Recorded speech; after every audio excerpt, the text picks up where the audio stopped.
All right. Welcome to Tougie's Take. Tougie, are you a Douglas Adams fan? The author?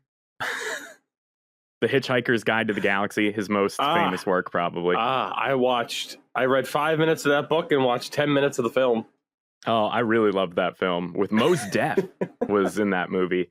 There is a moment in that film where they calculate the answer to everything, and the answer is 42. Welcome to episode 42, the official Douglas Adams Hitchhiker's Guide to the Galaxy episode. Don't worry, though, Tougie. That's not what today's Warmies are themed like, because I know that would probably be a slaughter based on your answers to the previous questions. 0 for 5. It's like 0 for 9. Tougie's asleep. Oh my God. All three British listeners are very upset. God, I feel like that kid. Did you see that clip? There were the Scripps National Spelling Bee clips circulating again. And the main one was the white kid that had to spell Negus, Negus. So that was circulating. And then someone else responded, well, this is my favorite. And it's this kid where they're just like, okay, here's the word. Let's just say it was chrysanthemum. I don't remember what it was. He's like, oh my God, I know it. He then proceeded to misspell. Chrysanthemum. He got the first letter wrong. And that would be me. Flowers? That would be me on the whatever the hell John Quincy Adams themed Warmies they would be. Noted sci-fi author and U.S. President John Quincy Adams. He actually wrote Independence Day in 1786. He came up with the idea of burning down the White House by aliens that the British did in 1812. Oh, and the aliens are going to come, and they're like, okay, John, it's time for your... It's like, John, we're going to leave this out of the Constitution. He's like, you'll see. Well...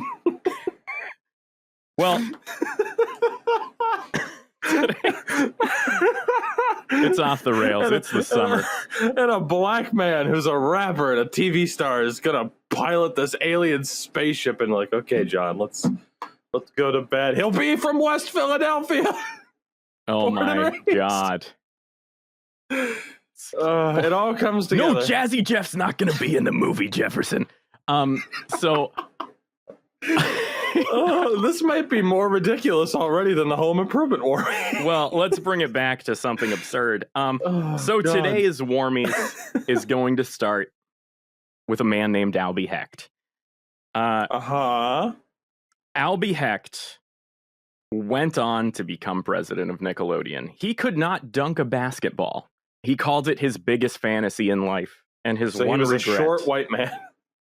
Well, he created a game show. Care to take a guess at what that game show was? He couldn't.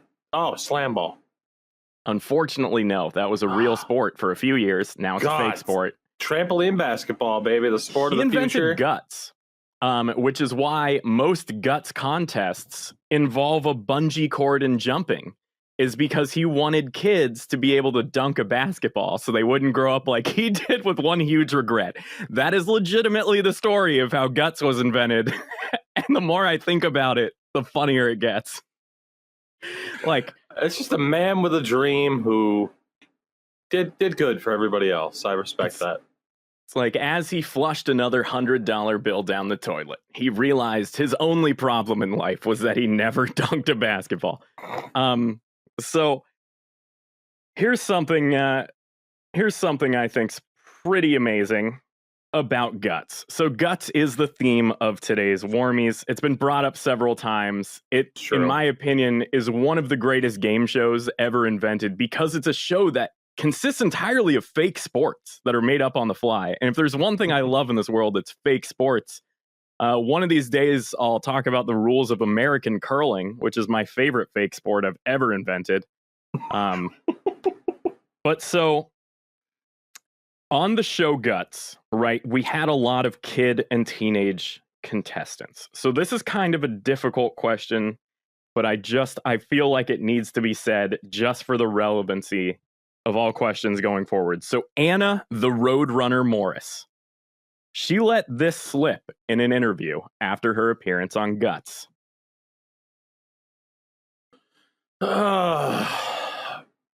That she was designed to win. So the answer is that the producers made up all the kids' nicknames, and none of the nicknames were real. And the kids in general only found out about them a minute they got on camera. So that was Anna the Roadrunner Morris. Did not pick her own nickname and let that slip. So, in the spirit of nicknames, AJ Mean McLean. He was a contestant on Guts. He went on to become very famous as a part of this band. AJ McLean.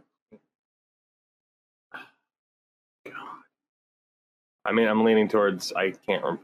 Try. You ever get the names of NSYNC and the Backstreet Boys? Well, it is the Backstreet Boys. Yeah, it is the Backstreet Boys. Because once I couldn't remember. Once you get past the top three guys, it's really a shuffle. Yeah, exactly. So they're all on the Food Network. Like, it's all six of them. They're all on the Food Network doing something. Oh yeah, just hanging in there. So yeah, AJ Mean McLean at 14 years old, he was a contestant on Guts, got his first taste of glory, and joined the Backstreet Boys. So, do you care to take a guess at how tall the aggro crag actually is?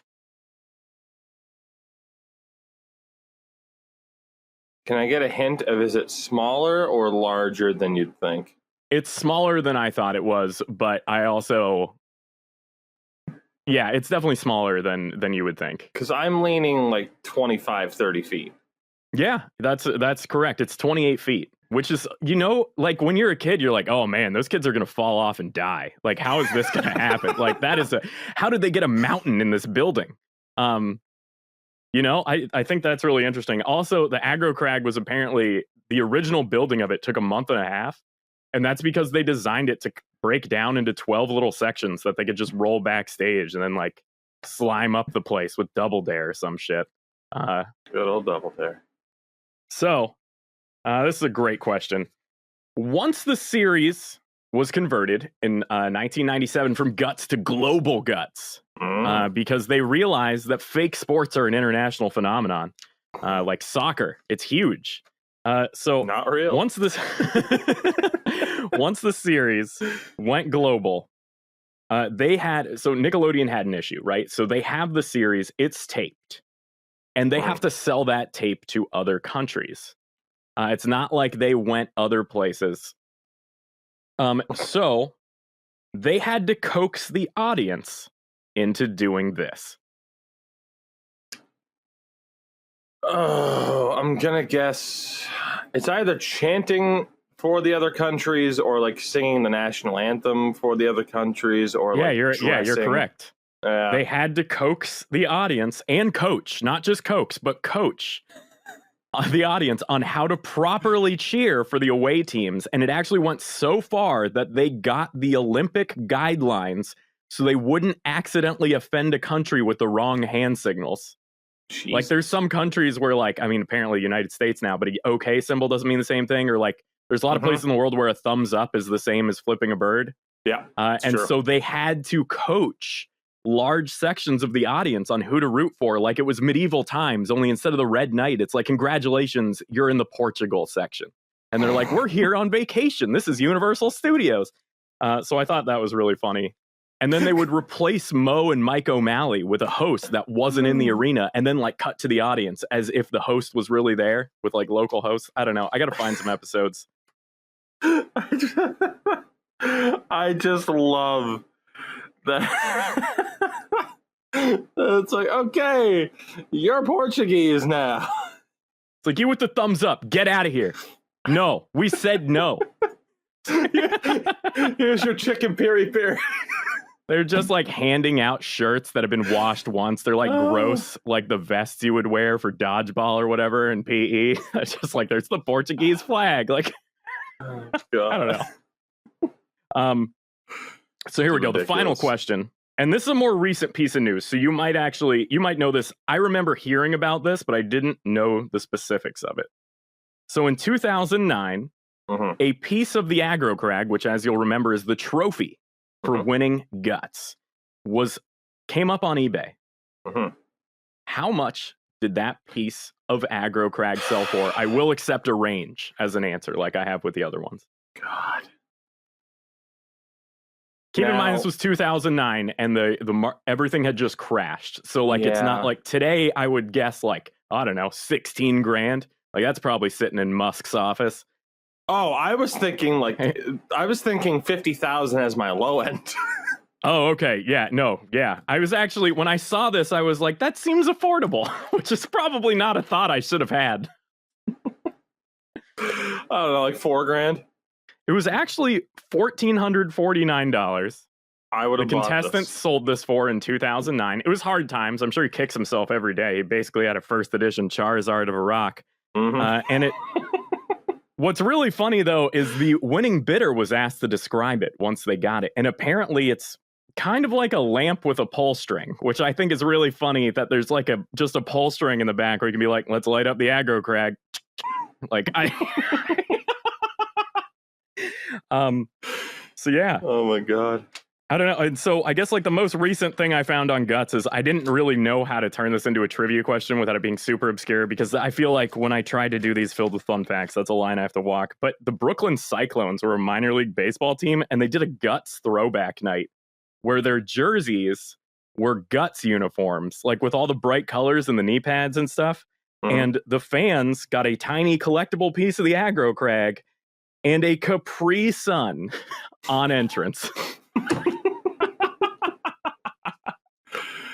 I mean, what a throwback night. God, there are some minor league teams that just do it right, you know? I think you have to. It's like, how do we get them here? It's Brooklyn. There's so much stuff to do. And they're like, I don't know, do it for a price that people can afford. They'll show up. God, aren't the Brooklyn Cyclones? I have to look this up. It's just Did like it horrific? They've always done weird stuff, though, because I'm pretty sure, like, they're the ballpark. They did the Rugrats. They did the Rugrats one where every player was dressed like Chucky, where they had, like, the weird green stripe pants, and then, like, it's really weird. They also did, like, a Double Dare night where, like, the jerseys were slimed, which is pretty weird, all things considered. But, yeah, the Brooklyn Cyclones, I feel they have to be sponsored by, like, a printing company. Well, the Guts jerseys were dope. I'm pretty sure that's the team in the ballpark that the Impractical Jokers have gone to a ton on their show as well. That would make sense. So they've got that. So I think they're just known for being like, yeah, let's just do goofy shit. And it's like, that's minor league baseball at its finest. Yeah, I think that's fair. I mean, that makes a lot of sense to me. Yeah. Like, I feel like minor league baseball teams in general are probably some of like the more fun business people to work with, because like they have a show to put on. They understand that it's not going to be under too much criticism. I guess like minor teams in general, like the ECHL. Like if you look at like team shops on the ECHL website, like you'll always see like every team has like, here's our Star Wars night jersey and other stuff like that. So shout out to minor league sports. Going to be different. Yeah, the Florida Everblades did a Paw Patrol night recently, and the jersey is a lot. Because instead of being like, you know, a dog and like because if you're familiar with the basic concept of Paw Patrol, it's puppies, but they have adult jobs, most of which come with a government pension. So they're all like police officers, firefighters, park rangers. But they're puppies and they're dressed this way. And so instead of like making everyone like a Paw Patrol firefighter, they just put all the characters on the shirt. Like it's a Care Bears ad, and it's just real busy. It's real weird. So shout out to the Everblades. Well, dude, that was a lot of facts. I know. I, for one, am intrigued to see how you turn this into an advertisement. I think I do it the same way I always do. With, you know, we've talked about a lot of weird stuff. We're all over the place. Why don't we bring it home to something more personal, something you're familiar with, intimately familiar with? And remember that this podcast is sponsored by Manscaped. Manscaped, it works. It's some of the highest quality products I've ever used. And I'm not just trumping them up because they give me money. They also give me the satisfaction of the ability to wear button-fly jeans in the Florida summer. So yes, Manscaped. Use code Tougie, that's Tougie, for 20% off at manscaped.com. Pick up a lawnmower 4.0. Pick up a weed whacker. Get out your nose hairs. Everyone can see them. No one's going to tell you about them because it's a weird, awkward subject. Yeah. Use code Tougie. Get 20% off. Manscaped, your balls will thank you. And your friends and loved ones probably will too. I don't know about your loved ones. Jerry, we don't have to look at those goddamn nose hairs anymore. Thank God. You ruined Thanksgiving, Jerry.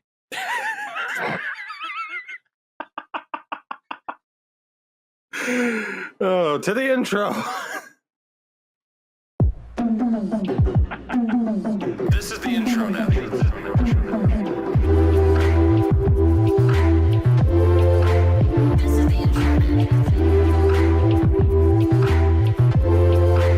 This is the intro now.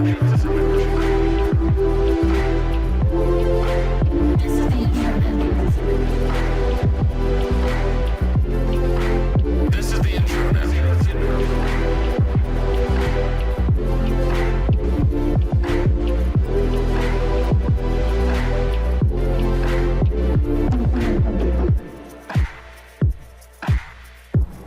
It sounds good. All Just right. when you think, Deej, it can't get any more weird. Yeah, right? We Then find a Jerry way. comes, ruins Thanksgiving. It's like when you sneeze, nothing happens, Jerry.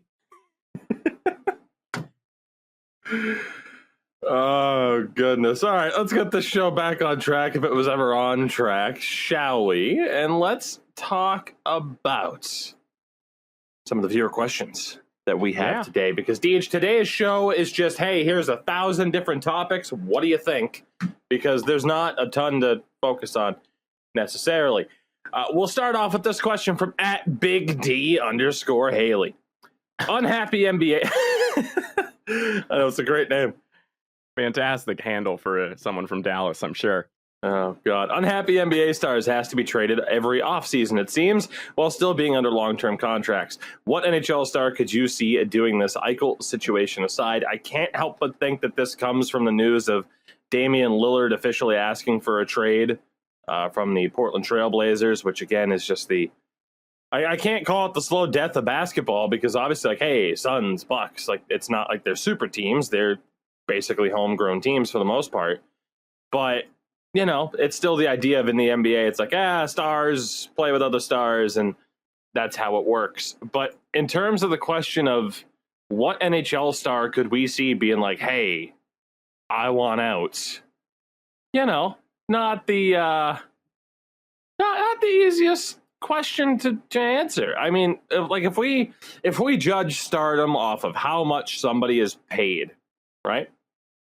I'll look here at the most paid list. Connor McDavid. Number one. There it is. Done. Connor McDavid.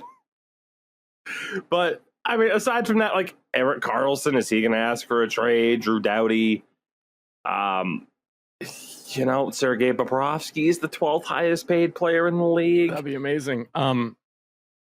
So there is something here with the Damian Lillard situation, with him requesting a trade, that I think kind of reframes how you think about it in the, like, NHL equivalent. And that is, like, you could probably argue maybe Clyde Drexler, but Damian Lillard is the Portland Trail Blazers. Like, in recent memory, the last 10 years, he's been their best player. He's their franchise guy. He's the guy that's on all the souvenir cups, all the posters.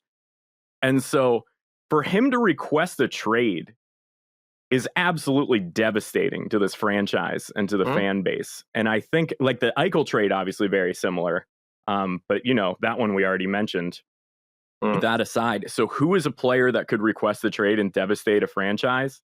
From my personal perspective, to me, this is the equivalent of Alexander Barkov asking for a trade. I'd say that's a fair comparison in that. Like, do I think Barkov's going to do that? No, but I think that'd be just as devastating to the Panthers fan base as what Damian Lillard's doing in Portland. Yeah, I mean, a team that, you know, they're not one of the marquee organizations, but you can sense that if you get the right pieces around said star player, that good things could happen. I'd say that's a pretty fair comparison, yeah. So, Hey, whether or not that happens, whether or not Lillard gets traded, I mean, it is the NBA probably, but it's tough, right? Because obviously there are such big differences between the NHL and the NBA. Yeah. We'll move on. Question number 2. This comes from Z-Pops, who will only be referred to as Z-Pops. I don't care if you've changed your name on social media platforms. You're Z-Pops. With the divisions going back to normal for the upcoming season, for each division aside from the Atlantic, which team do you tend to root for? So obviously, normal divisions. Deej and I both fans of Atlantic division clubs. Of course, the Boston Bruins and the Florida Panthers. So we'll look at the Metro division first, Deej. And when it comes down to, if you had to root for one, who would you root for? Washington, Philly, Pittsburgh, Carolina, Islanders, Blue Jackets, Rangers, Devils. What do you got?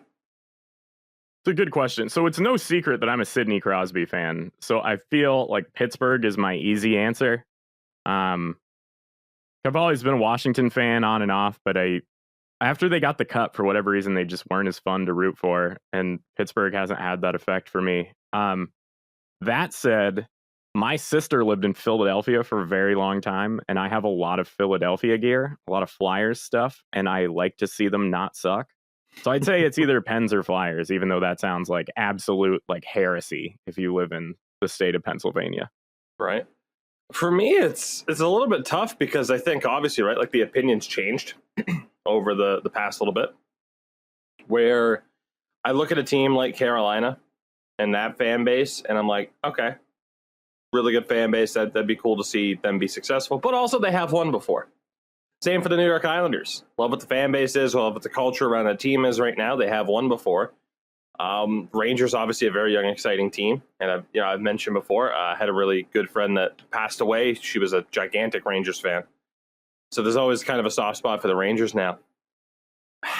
If I had to root for one team in the Metro, it's going to be a while before they're overly competitive. But, I mean, even before recent events, but especially now, the Columbus Blue Jackets. At this state, I have to say, if I could only root for one team in the Metro, it'd be Columbus at this stage. I mean, yeah, I guess that makes sense. They're the biggest underdog. Yeah, and I mean, like I said, for a team that doesn't have a cup, they are the only team in that Metro division that doesn't have a Stanley Cup in their history. So, can't help but lean in that direction. We'll bring it over to the Western Conference in the Central Division. St. Louis, Colorado, Dallas, Nashville, Winnipeg, Minnesota, Chicago. Deej, who do you got? So this one for me is difficult. I would say it's either going to be Dallas or Nashville. I'm going to go with Dallas just because Kelly Green's my favorite color. I like Nashville a lot too, but those are the two teams that stand out for me. I'm going to pick Dallas. I have a Dallas hat. People think I wear a giant D on it for my name, which is hilarious. Cause if you don't follow hockey, the new Dallas Stars logo for the last 3 years, people have been really confused about it. One guy actually asked me if it was an MLS logo at one point. And so I enjoy just wearing a hat with just the giant D star on it, and it's green. So go Dallas. For me, not so much based off of who has and who hasn't won before. Colorado. Obviously, again, grew up with them being my second team because of the whole Ray Bourque thing. So Colorado there. And then in the Pacific, Vegas, Edmonton, Vancouver, Calgary. Well, technically, I'm going off of what they were before, obviously, because now Arizona's in the Central and Seattle's going to be in the Pacific. But we'll go off of what it was before. So the old Pacific was Vegas, Edmonton, Vancouver, Calgary, Arizona, Anaheim, LA, and San Jose. I'm intrigued to know your thoughts. I mean, for me, it's still Edmonton. I adopted them this season. I'm a fan of the roster. I definitely care about making sure that McDavid gets at least one cup because he's, in my opinion, the second greatest player of all time in NHL history. But also, I like to see San Jose do well. I own a lot of Sharks gear. The Sharks, like a lot of people that grew up in the 90s, they're just my second team. Why? Sharks are cool. Not a lot of teal professional sports teams. So I don't know. I'd say Edmonton over the Sharks if I had to choose, but Edmonton. This is the toughest one for me because I don't think that there's necessarily a team that I'd be upset to see win in that old division setup.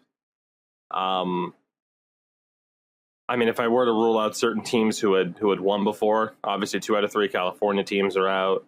Calgary, Edmonton. That's a real tough one.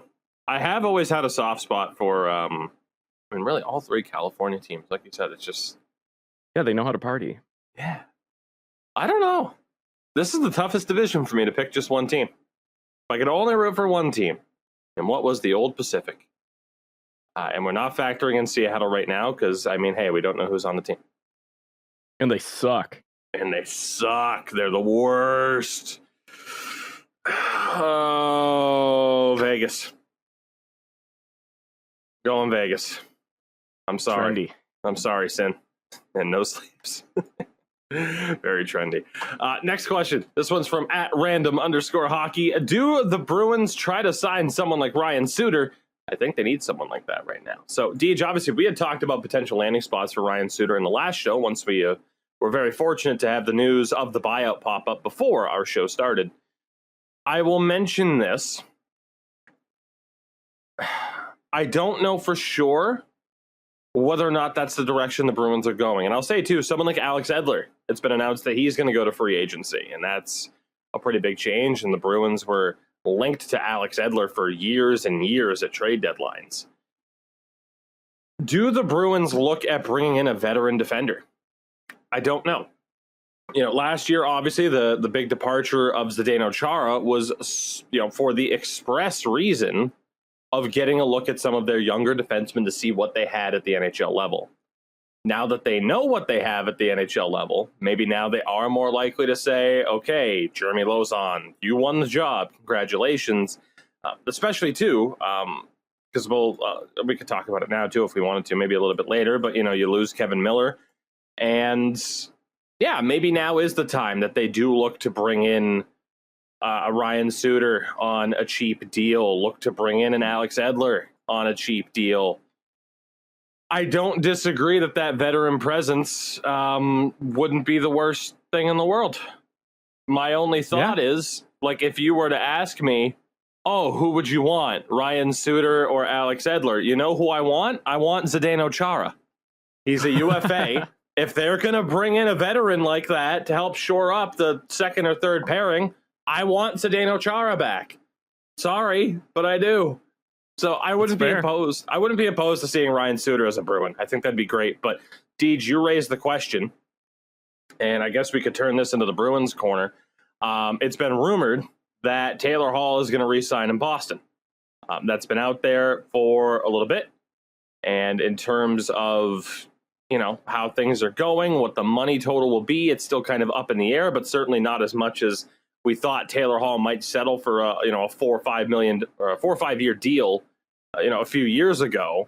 But he's kind of at that point now where if he takes a 4 to 5 year deal, he's not going to make as much money as, we once would have thought. And again, that comes down to, he tried to make sure he got a ton of money last offseason, and how'd that work out for him? So I do think the Bruins have a very interesting offseason coming up where if you do sign Taylor Hall, you're still looking at re-signing Krejci and Rask. Is Ryan Suter going to be out of the price range? He might be. Whereas I think we know Zdeno Chara would be willing to take that dirt cheap contract to, stay with the team. Or come back to the team. Interesting because when I thought about the Bruins having cap issues, it's not as bad. When I really look at their roster, it's not as bad as I thought it was. Where they actually have $25 million in cap space, which I think you can. I mean, you got to figure a goalie like Rask is going to command $6-7 million. I guess term is really where that becomes an issue. And then, I don't even know if you. Obviously, Krejci is a fan favorite. And he's been there for a while, and he has the chemistry with Taylor Hall, but. I don't know. It's interesting to me that you can delve out 2 $6 million contracts to Taylor Hall and to Tuukka Rask, and you still have $13 million to play with. That, I don't know why I considered the Bruins so cap strapped, because apparently they are not.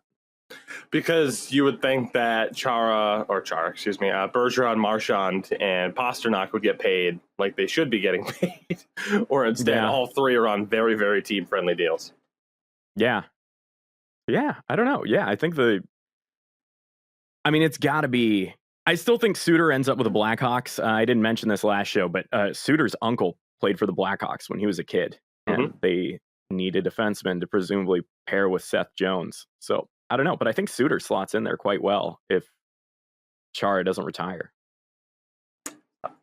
Very excited for what the Bruins offseason could be. And again, whatever. It's Bruins Corner, and then we'll get to our final viewer question. But obviously, again, the Taylor Hall thing. But I mentioned Kevin Miller retiring as well, which isn't really surprising. It sucks.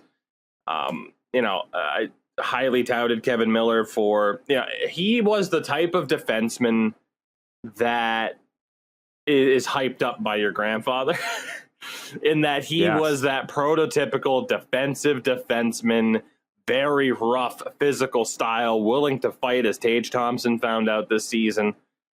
But his body broke down very, very fast. And that's what happens when you play that type of style. I mean, he's 33 years old and his body just can't do it anymore, unfortunately. And it's interesting because when Kevin Miller first got to the Bruins, I mean, this is a guy, like, first and foremost, he played at the University of Vermont.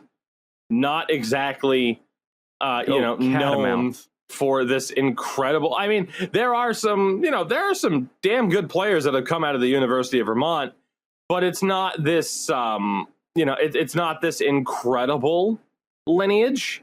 Like you have, I mean, first and foremost, brand new Stanley Cup champion Ross Colton for the Tampa Bay Lightning. But like you've had some good names. I mean, like Connor Brickley has had NHL time. Torrey Mitchell, formerly like the Sharks, the Wild, Sabres, and Habs. Victor Stahlberg played for the University of Vermont. But then you get into like some of the big names, and then it's like, oh, like your John LeClairs, your Patrick Sharps, your Tim Thomases, and your Martin St. Louis. So they do have multiple All-Stars and a Hockey Hall of Famer out of that program. But, for Kevin Miller, that's a lot to live up to. He spends like 4 seasons in the AHL, and it's like, will he ever make it? And then he makes it to the Bruins in 2013-14.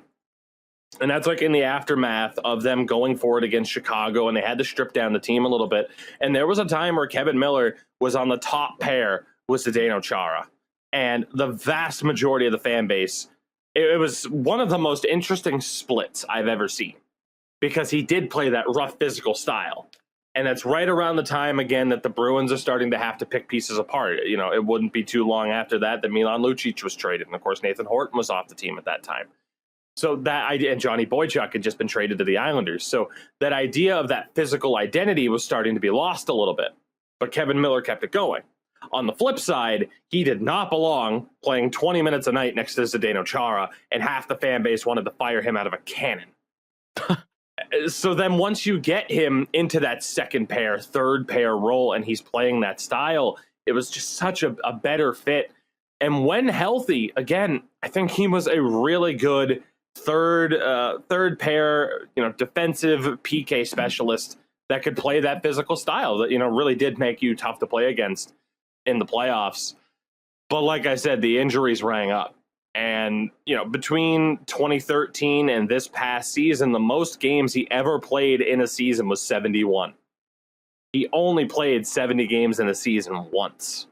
I mean, this is a guy, like I said, that style, just incredibly injury prone because of it, and his body broke down. So, I'm thankful for him that he was able to reach that point of comfort to be able to say, man, if I keep trying to do this, what the hell is my future going to be? Right? He's only 33 years old. I'm pretty sure seeing, young family as well. So, hey, good on him. Solid career. And I think he ended it on a bit of a high note for the Bruins fan base, all things considered, to continually try to battle back and just fight. I mean, he missed all of the 2019-20 season because of injury. So, I think he ends his Bruins tenure on a high note after, again, that just determination to try to come back and make it work. Yeah, I think, sometimes you got to hang it up. We saw that earlier this year with the the Mental Miles project, rollerblading across America. Stephen Johns. Yeah, and who's even younger than Kevin Miller is, I think. He made it all the way to the West Coast, by the way. I know, did it. Nuts. That's Stephen too Johns far to rollerblade. How old is Take a Stephen flight. Johns? See, over 30? No, he's not even 30 yet. He was a 92 birthday. So, I mean, we've seen that. Granted, different issues for him, concussions compared to just, I think, primarily a knee injury was the issue for Kevin Miller. But point being, there's other stuff to accomplish outside of hockey. Health is the most important thing. So, our final question, comes from @TGorms64. Thoughts on Landeskog possibly leaving the Avs and what it could mean for Colorado. So we alluded towards it in the last episode. The rumors were out there about St. Louis kind of making a full court press for Landeskog. And we have more information now from Andy Strickland about the situation with Landeskog. Told that the Avs have made 3 formal offers to Landeskog since the end of last season. A 4, 5, and 8-year offer. The 8-year offer was just above the $5.125 million contract given to Ryan Nugent-Hopkins. The 5-year was 5 by $7 million, and the 4-year was 4 by $6.5. Told Landeskog could be asking for a salary that pays in the range of $9 to $10 million in the open market. He's willing to give Colorado a hometown discount, but the Avs will need to up their last offer. What a tough situation for the Avs here, Deej. It's the captain of your team, but the idea of needing him to take a team-friendly deal puts you into a rough spot because, let's be honest, 8 by just over $5 million, that's a very team-friendly deal. That is the Ryan Nugent-Hopkins deal. It's that saying, like, look, we know you can get more money, but if you want term and want to stay with this team, this is what you have to take. The idea of whether or not Landeskog's a $9 to $10 million player, I mean, if the cap had been going up, sure. Maybe not necessarily that. I think Landeskog, if you can get him for like $6 to $7 million as a top 6 option, I think you're doing incredibly well. But what a tough situation for Colorado to be in here when you know that you have to pay Cale Makar pretty much what Landeskog's apparently expecting to get on the open market. I mean, Cale Makar is, number one, they don't even have one of their goalies signed from this past season. They have Pavel Francouz who's on IR, but like Grubauer's not signed. And then again, the big offer there that you have to pay attention to is Cale Makar as an RFA. So, we'll see. I mean, it's interesting to say that it's kind of the Toronto situation, right? Where are you going to... Not saying that the Maple Leaf star players were wrong to do so, to get paid what they were worth. But in terms of having a super team with multiple superstars, you need the Tampa model. You need guys who are willing to take a pay cut. You need Braden Point willing to get paid arguably half what he is worth. Whereas in Toronto, we've seen it. Sure, you pay a bunch of guys that much money, it can be tough to kind of make up that middle ground. You need a lot of buy-in from everybody else. And what kind of relationship can that kind of form in the locker room where you essentially have the haves and the have-nots in terms of the money? It's a rough situation. And, man, off of those offers, I don't know if Landeskog goes back to Colorado. Yeah, I think his hometown discount price is 6.5. He is a point per game player. He's the captain of the team. He's one of the better wings in the league. A player like Landeskog does not hit free agency all that often. That is not an every season occurrence. And I think when you were running the Tampa model of hometown discounts, like famously when Stamkos and Hedman both signed, they were both expected to get $10 million contracts. They both settled for just around 8 so that they could win a championship together. And then when you look at the Braden Point deal, they gave him lower money than he should be getting, but they gave him a short-term deal. And I think when you have Braden Point in that situation, there's a lot of trust between the player and the GM because the GM says, hey, look, like these other guys took discounts. We pay our guys here, but we can get you a cup or two first. And then if you want to go somewhere else, you'll get paid for it. So it's one of those things where you need a GM that understands the players. And for Landeskog, who has a 5.5 cap hit that just expired, I don't understand how you offer him less than what he was making. That to me is what is the weirdest thing about this. Yeah, or exactly the same amount, but saying, well, hey, we'll give you term. So, I mean, I don't know how that goes. I mean, at this point, off of what we're hearing, I would not be surprised if Landeskog plays for a different team next year. And then that raises the question of what happens for Colorado. I mean, you're not really going to have the money to work with to replace somebody like Landeskog unless the situation of a Taylor Hall happens, where here's a star player who thought he was going to get money in term, and then, oh shit, I'm without a team. Let me go to Buffalo. So, you know, maybe whoever's left on the market would be like, all right, well, I didn't get the money I wanted. Colorado has a hole they need to fill. I'll go there on a short-term deal. So there's a reason why people were talking about the Avs. It's not necessarily boom or bust, but that concept is kind of there where people knew there were going to be some hurdles that they had to overcome if they fell short this year. So now, Deej, we'll move on. Some of our other talking points here. Here comes the quick hits, because there's just every little story to talk about. First and foremost, though, I want to officially announce the exoneration of Ryan McDonough. Again, who played with a broken wrist, apparently, and Deej said, I bet it was him who dropped the cup. It is now confirmed that it was one Patrick Maroon, as a lot of people thought it was. I mean, it makes sense that it's Maroon, right? Like, let's ignore that it's Maroon and that he's like, you know, like, I don't, like, if you see Patrick Maroon on the streets, I don't know how you think anything other than the words clobberin' time just like pop over your head, like he's the Thing from Fantastic Four, or like some kind of bear person. But statistically, it makes sense that it's Pat Maroon, because he has probably touched the cup the most times. So, you know, he's most likely to drop it. As well, it was announced that he and his wife are expecting a baby girl. So good things all around for the Maroon family right now. It's funny, too, because obviously all the injuries are coming out, right? Like we mentioned the McDonough stuff. Julian Breezewell mentioned Victor Hedman played through a torn meniscus, suffered on March 30th. Yeah. So again, as it's not interesting, it's horrifying to know the injuries that were dealt with en route to a cup final, especially when it was someone like Victor Hedman who played pretty damn well. Yeah. I mean, yeah, that's the other thing too, is how do you do that with a torn meniscus? Just drugs and a will to win. When I had my meniscus injury, and obviously it's not comparable to a professional athlete, but I recall that time, and there were some times where I would just be walking and my knee would like half buckle. So imagine now being Victor Hedman. Granted, you're a hockey player, so in terms of your fitness level, in terms of how strong your goddamn legs are, you can overcome that. But still, to then be able to exert that much pressure on that knee, it's absolutely insane. Just insane. Yeah, that's nuts. I mean, everybody knew he was playing through an injury. It was obvious in his skating, even from the beginning of from the end of the season. So I'm not surprised. I am surprised that he was able to play through it without needing a night off. That's very impressive. Yeah.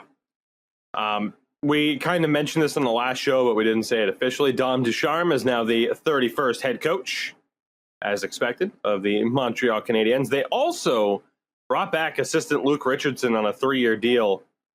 And I think a lot of people are surprised, Deej, because after Luke Richardson's performance in the Stanley Cup final, I think a lot of people were expecting, like, how soon does he get an NHL head coaching job?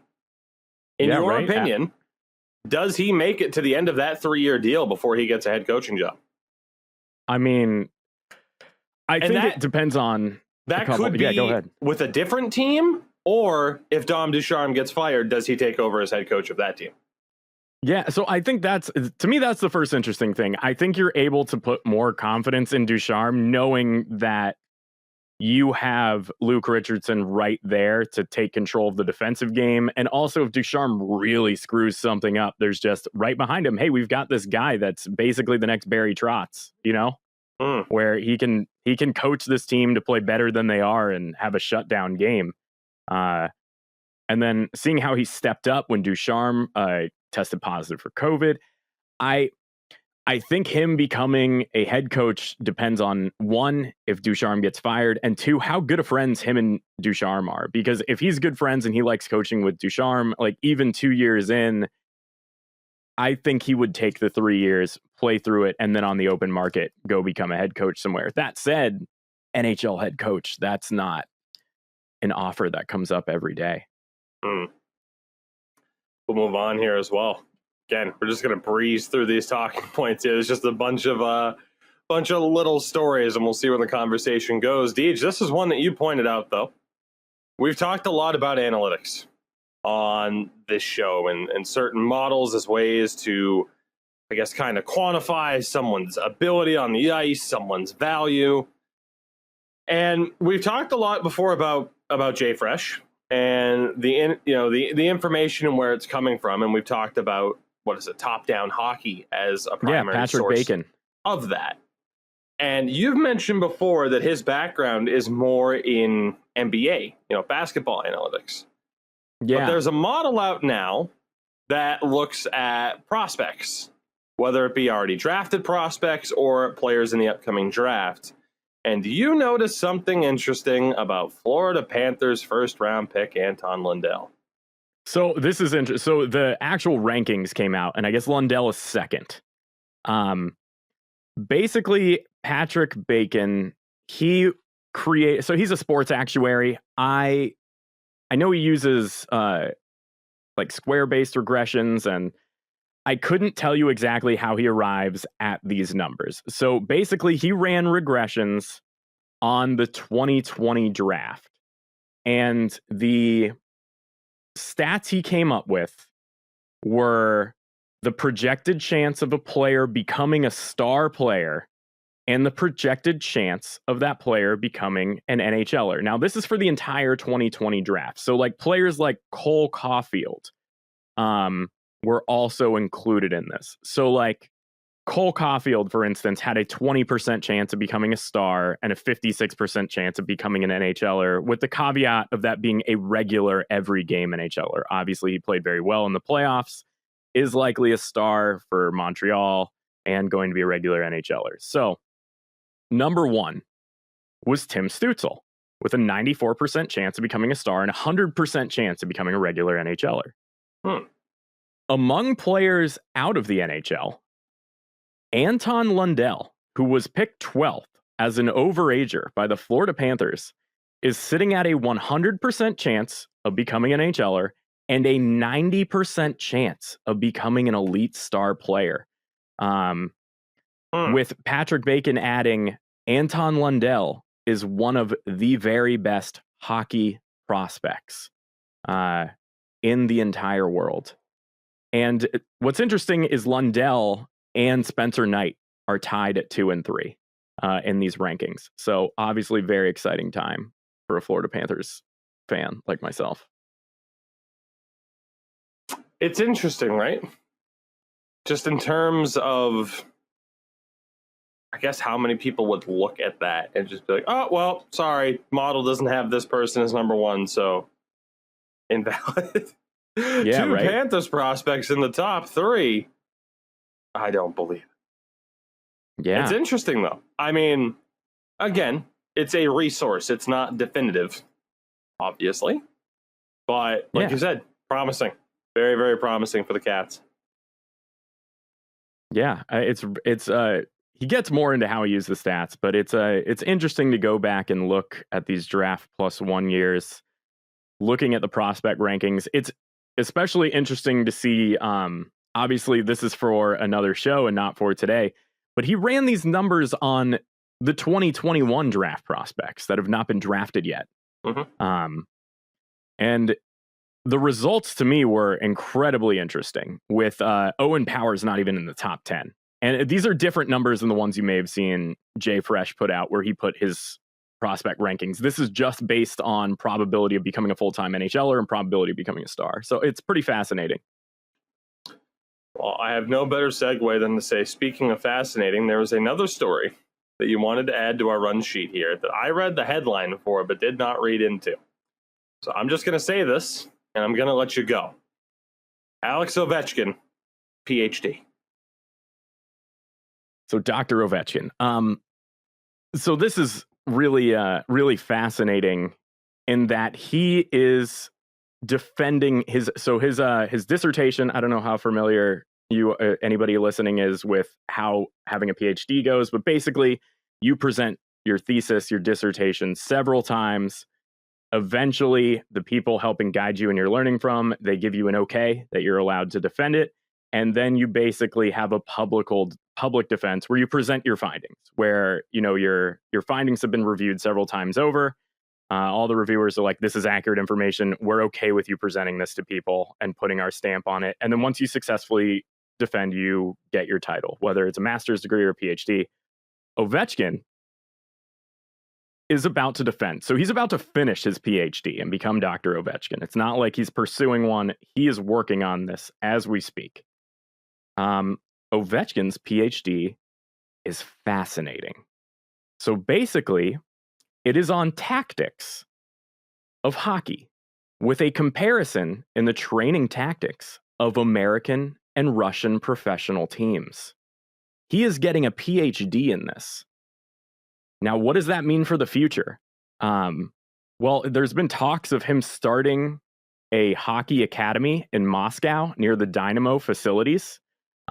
Based on his findings, his PhD research, and his extreme studies in the world of hockey tactics comparatively on an international level.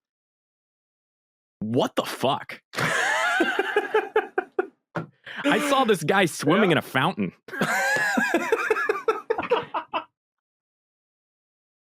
You know, when you put it that way.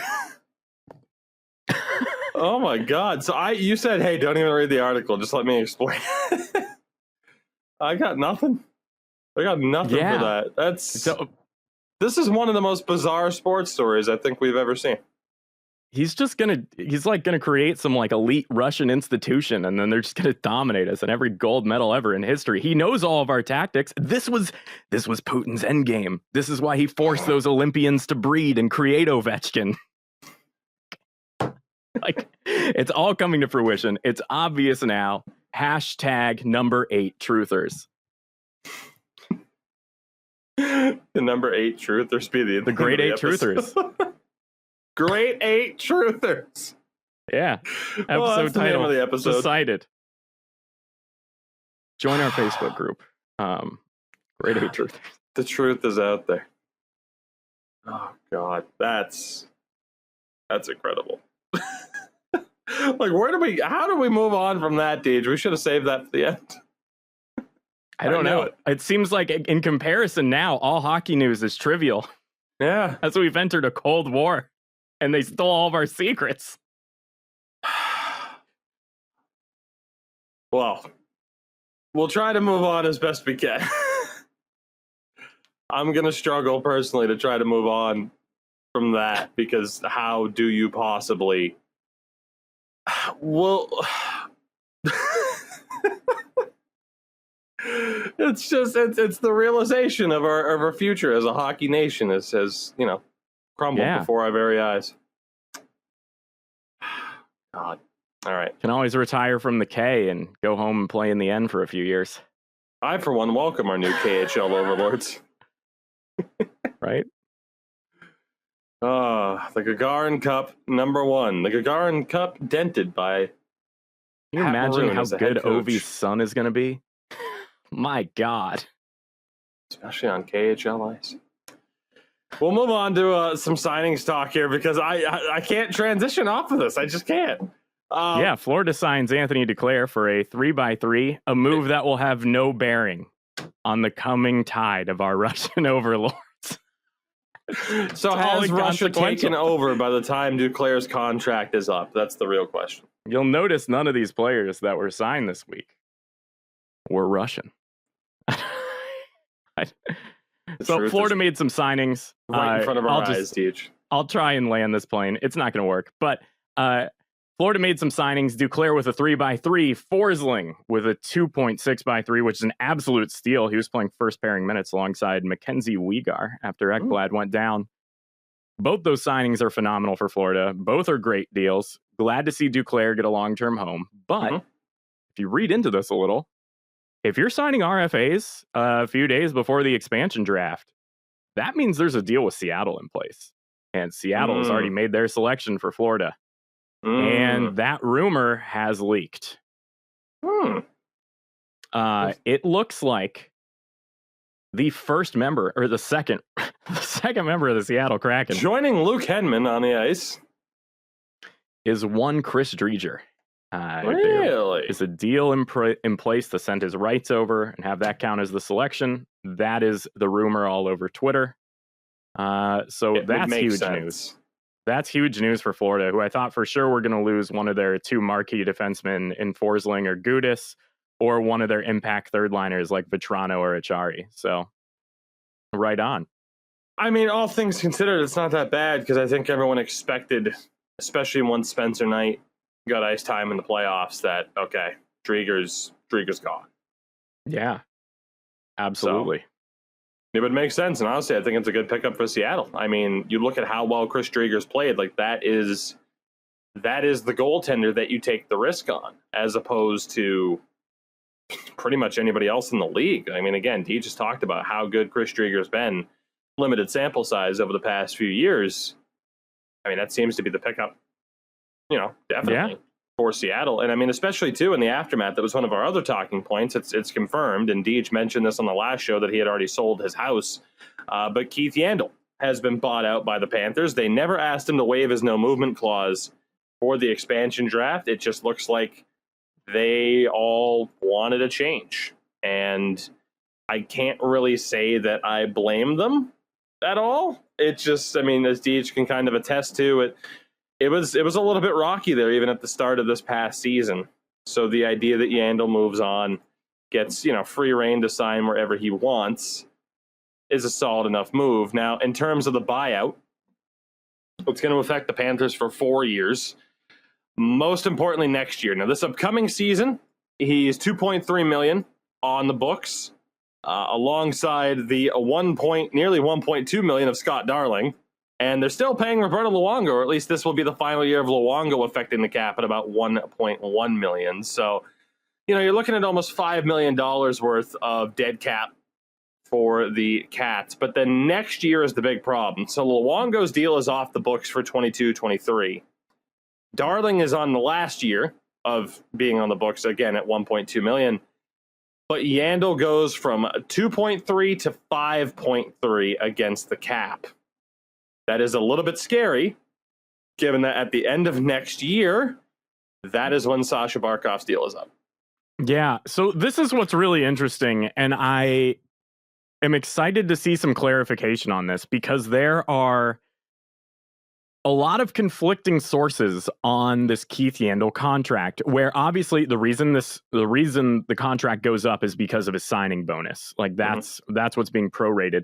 So there are sources that claim that signing bonus applies to this year, and then Cap Friendly, which is the one I see quoted all the time, says that signing bonus is next year. Now, obviously, on paper, it makes significantly more sense if that signing bonus is incurred this year versus next year. And because I mean, like, obviously, I think there's a way around it both ways. The hit is significantly less, or not significantly less, but either way, that hit is less than what you'd be paying Keith Yandle, and he was getting benched regardless.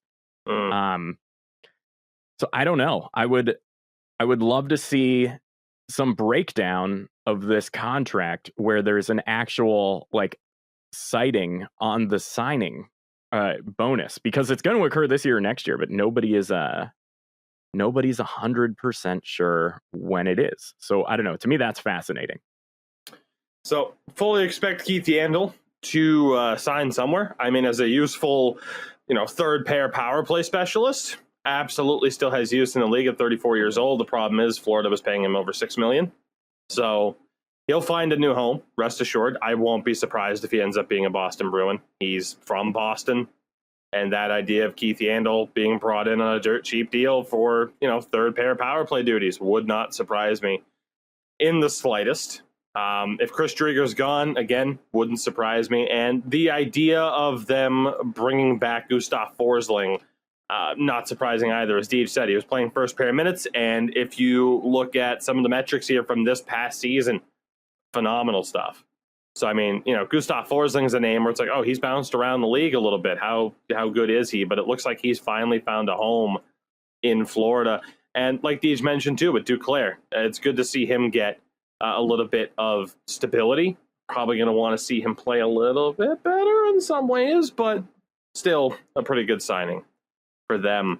The other signings here that we had, Teddy Bluger is back with the Pittsburgh Penguins at $2.2 million for the next 2 years.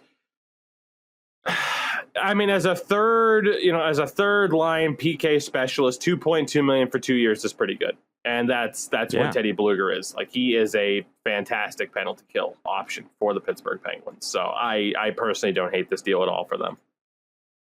Yeah, no, not at all. I think he's the type of player that thrives on the Penguins. Now here's the problem. To keep him can only be good. They have, Deej, do you know how much cap space they have right now as of this very moment? I don't, actually. Take a guess. We're not looking it up. Take a guess. 10 million. $1 million. That seems bad. They have, and here, let's talk about the Penguins. $1 million in cap space. They have their second round pick, their fifth round pick, and 3 sevenths. To phrase it the other way, they are without their first, third, fourth, and sixth this year. They are also without their third next year. With $1 million in space. Still to be signed. RFAs Mark Jankowski, Zach Aston Reese, Radim Zahorna. UFAs Colton Sevier, Evan Rodriguez, Frederick Goodrow, and Cody Ceci. They have a dead cap of $1.16 million for Jack Johnson on the books. What the hell is this team going to do, Deej? The word is they're going to leave Tristan Jarry exposed in the expansion draft, but at $3.5 million for the next 2 years, does Seattle take that without incentive? I don't think so. And then you factor in this defense, Deej. Last year of Letang's deal, he's making $7.25. Mike Matheson, $4.875 for 5 years. John Marino's new deal is now $4.4 million for 6 years. You have Brian Dumoulin making $4.1 million for the next 2 years, and Marcus Pettersson's making over $4 million for the next 4 years. They have to lose one of those defensemen. They have to. You'd think it'd be Michael Matheson, probably. But like, I mean, there's also some good, like, I would imagine, like, one of their very good forwards is going to be between Jeff Carter, Jared McCann, Kasperi Kapanen, I doubt gets exposed, but like probably one of like Brian Rust or Jeff Carter stays exposed. But John Marino is going to be the pick if I'm Seattle. Like, if that is what makes sense. Yeah, because I mean, you can only protect 3 defensemen. They have 3 defensemen with no trade, no move clauses, and then they have John Marino. Yeah, so Letang has a full no move. Matheson and Dumoulin have modified no trades. I don't think they automatically have to protect those two. But this team is boned. Because, okay, $1 million in cap space. Okay, so is our roster cup worthy right now? I don't know. Look, I don't hate the defense as it stands. Again, Letang, Matheson, Marino, Dumoulin, Pettersson, and like Roettel or Friedman on the roster. P.O. Joseph, if he gets called up. Yeah. Pittsburgh, the rumors are out there about Seattle really driving a hard bargain right now, saying, well, we're not going to bail you out unless you give us proper incentive. And Pittsburgh, to me, right now, seems like one of those teams where Seattle just has them. I mean, there's a lot of different analogies you can make, but Seattle has them by the short. Seattle has them by the short and curlies. Like the flippers. By the flippers. There you go. Like they're screwed. They are screwed. You don't have that many draft picks to be able to give up. Obviously, your prospect pool isn't that deep. I mean, who? Like, your top forward prospect right now is probably Samuel Poulin, which, again, not bad, but if you sit here and ask teams about their prospect pool and you're like, yeah, Sam Poulin's our top option, you're like, okay. And then defensively, probably P.O. Joseph, which again, looked good last year for Pittsburgh when he played, but also still, the concerns about him being undersized at 22 years old. I don't know what the hell the Penguins do here. I mean, we've had that conversation. You have to go for it as long as you have Crosby and Malkin. Yeah. We keep saying, when is the last hurrah for the Pittsburgh Penguins? It's coming fast, unless some drastic changes happen this offseason. So good luck to Ron Hextall and Brian Burke. They know what they're doing. They're going to get a generational prospect. They very well could. I mean, next couple of drafts. The final, unless you have anything else to add there, Deej, the final signing was made by the Boston Bruins. Was the one piece of news I did not bring up in regards to the Bruins now having, of course, that $25 million in cap space left. They re-signed Brandon Carlo, $4.1 million a year for the next 6 years, which I am ecstatic about. Absolutely ecstatic. Now, I do have some concerns about injuries with Brandon Carlo. Thanks a lot, Tom Wilson. But for Carlo, defensive specialist, PK specialist, does shoot the puck a lot as well, interestingly enough. I do have some concerns, but you talk about the future of this defense. You have Carlo for 6 years, Grzelcyk for 3, and then McAvoy's deal is up at the end of next year. He's an RFA. So in theory, this defense is set up pretty well right now in that Charlie McAvoy is going to get paid $8+ million easily. You have Carlo and Grzelcyk in the top 4. They're missing one more solid option in the top 4. And that's a big part of why they let Chara go. We need to see what we have with Clifton, with Lozon, with Saboril. Whether or not they bring back Mike Riley and he's the guy, I don't know. But it's clear like the one missing piece for the Bruins on defense is that one extra defenseman. Carlo, again, I love that signing if he can stay healthy. But I'm interested at who the Bruins bring in to make that happen. Do they already feel like they have that guy in the system, whether it is a Lozon or a Saboril? That's a bit risky. If they bring back Mike Riley, John Moore's on IR. He's making $2.75. I'd love to see that contract go. No disrespect to him, it's a bit much. But if it's not somebody in the system already, like, a long shot, I'd say, like Jacka or Hovakanainen, the Bruins are probably going to be in the market. And then again, that's where that idea comes from of a Yandel, a Chara, a Suter. So I definitely expect the Bruins to be in the market for a defenseman. In terms of what they have to do, as Deej mentioned, they have $25 million left. Hall, Krejci, and Sean Corrali, UFAs, as well as Tenorti, Riley, Rask, and Halak. And in RFAs, they have Nick Ritchie and Andre Kasha. They're going to have money to work with. It's just a matter of, I think, who they view as the right guy to round out that top 4, and if they get who they're looking for. I don't know. Like I said, the names are out there. The Suters, the Yandels, the Edlers. Dougie Hamilton. Can you imagine Hamilton, McAvoy, Grzelcyk, and Carlo as the top 4? Please. God, Dougie, come home. Please. It would be so good. Dougie, come back. Oh, it'd be so good. I'll take David Savard too. Yeah, please don't let it be Tyson Barrie. He can't play defense. Leading scorer amongst defensemen without a single Norris vote. Tyson Barrie.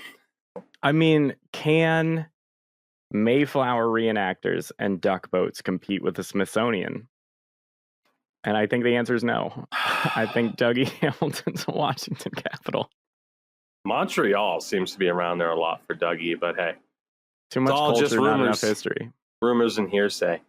We'll move on as well. Again, a couple other quick things to talk about here. See if we hit the under 2 hour mark. The Calgary Flames, Deej, are apparently trying to keep 38-year-old captain Mark Giordano in terms of not letting him go to Seattle. Good move, bad move. Just off of name value and first instinct, because like Mark Giordano is still a solid defenseman. But we've talked about it. What the hell are the Calgary Flames and what direction are they going in? No, yeah, that's so immediately my response was when you said good move or bad move, I was like, what was the last time the Flames made a good move? You know? Uh-huh. Like, it seems like every move they make is either okay or bad. Like, they've never just been like, way to go, Calgary. You finally did it. You turned around. People forgot about the time you had that Flame mascot beat up a firefighter.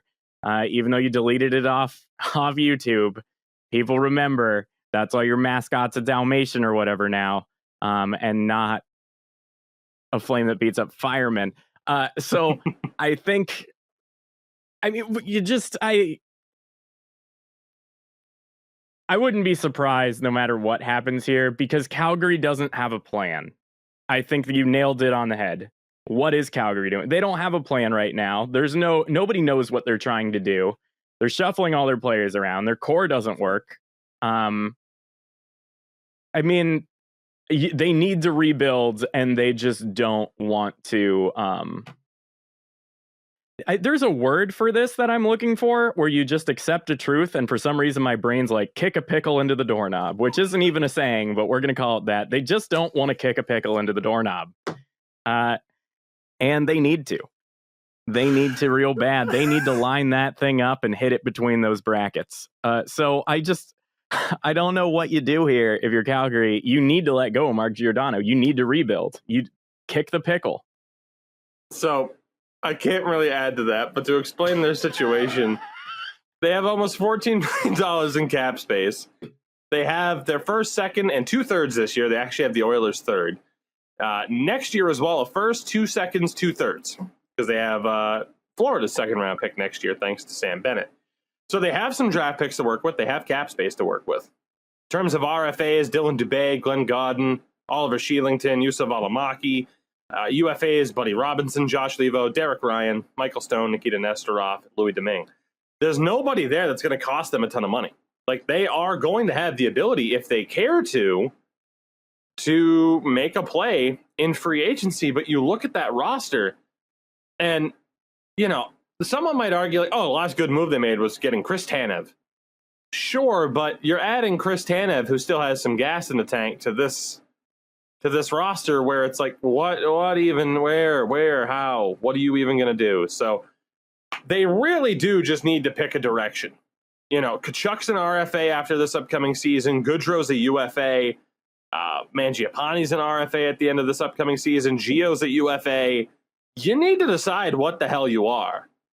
I mean, defensively, like, you have Hannafin, Anderson, and Tanev locked up for the next 3 years. If you're going for it, then go for it. Shit or get off the pot. And if you're not going to go into the doorknob, and if you're not going to go for it, now's an incredible time to look to strip down some pieces. So put the pickle in the doorknob and make a goddamn decision. Yeah. So, Deej, that was our players staying category. Let's talk about some players that could be moving. And actually, first, unless you have something. I mean, like, we don't even need to talk about it at all, but like, Calgary has 13 million and they need to add 9 players to their active roster to have a legal NHL roster. Like, what are they doing? Get ready for more Brett Ritchies. Get ready for some briny shoes, Calgary. You're going to kick that pickle into the doorknob. All right, yeah. What's next?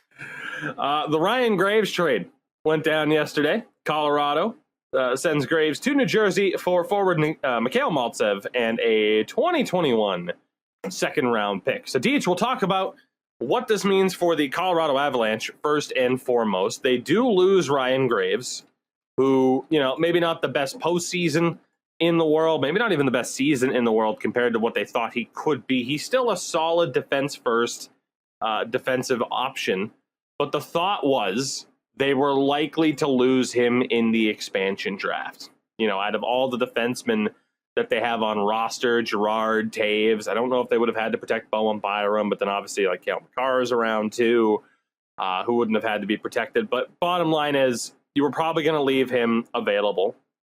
So you at least get something for him. Honestly, the second round pick's nice because it was the Islanders' second round pick. I think that the Devils originally acquired in the Palmieri deal. That makes sense at least. So now they have a second round pick because the Avs would have only had a If the Avs didn't pull off this trade, Deej, they would have had a first, a third, and a seventh this year, and that's it. Because they went for it.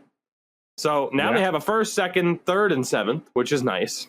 They're without their second and fourth next year, because, of course, they're in win-now mode.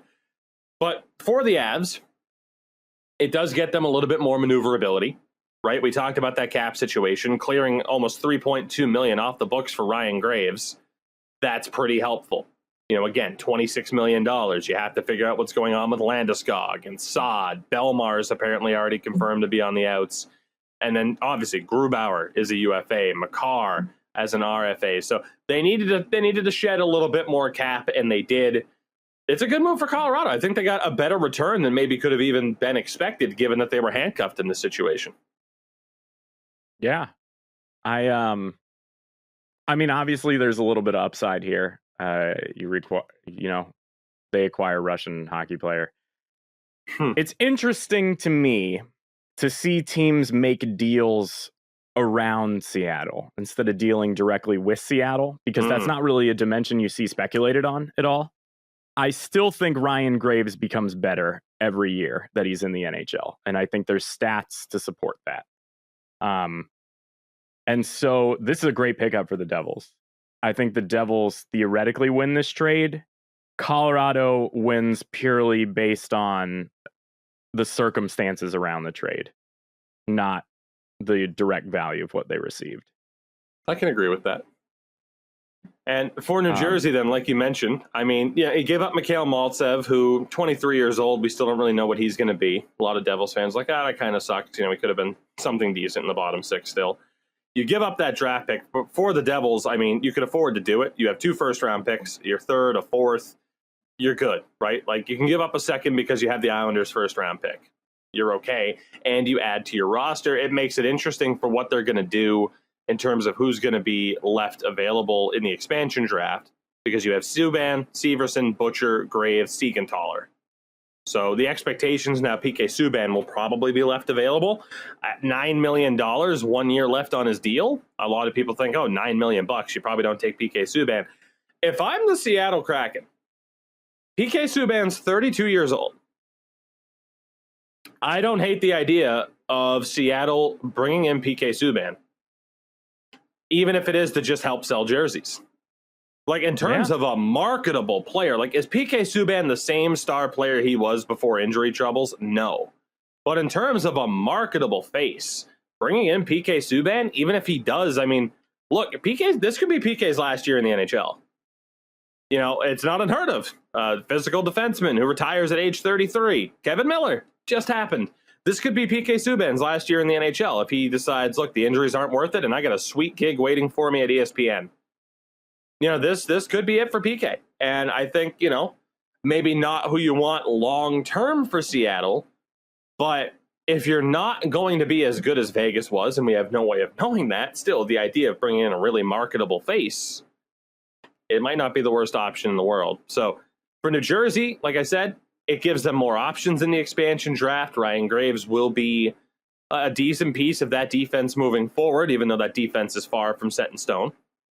And who knows what other options it opens up for them moving forward here. So I don't hate the deal for either side. Yeah, I mean, it certainly moves PK Subban significantly closer to Gunnar Fox's House of Hats, which, if you weren't aware, is his custom hat maker based in Los Angeles. That's 1-day shipping in Seattle. I mean, I don't know. Yeah, you're 100% right. They need somebody to sell jerseys. Like, nobody's going to show up and, like, I got a Marino jersey. You know, like, there's just like we got Dreger jersey. There's just no player that seems to be the obvious pick to go to Seattle that is a jersey seller. And that's why Subban's important, in my opinion. Now, you can't seem to escape the conversation. When you talk about PK Subban, you must Gunnar talk. Fox's House of Hats. Exactly. Yes. You must talk about Shea Weber. And this news is, it sucks. Just call a spade a spade. Like, this sucks. And it makes one of the closing moments of, you know, the Stanley Cup final of Shea Weber in tears that much more difficult. Shea Weber could be done. That's the word. Due to lingering issues, foot and ankle issues, the word is he could miss, next season, if not be outright done.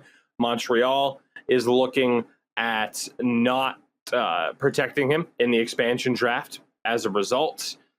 And, there's a lot of implications here. In terms of Shea Weber's career, 36 years old, if I'm not mistaken, 35. It's tough to say his career is ending prematurely, but obviously not on his terms. It's just unfortunate because he is one of the best defensemen of his generation.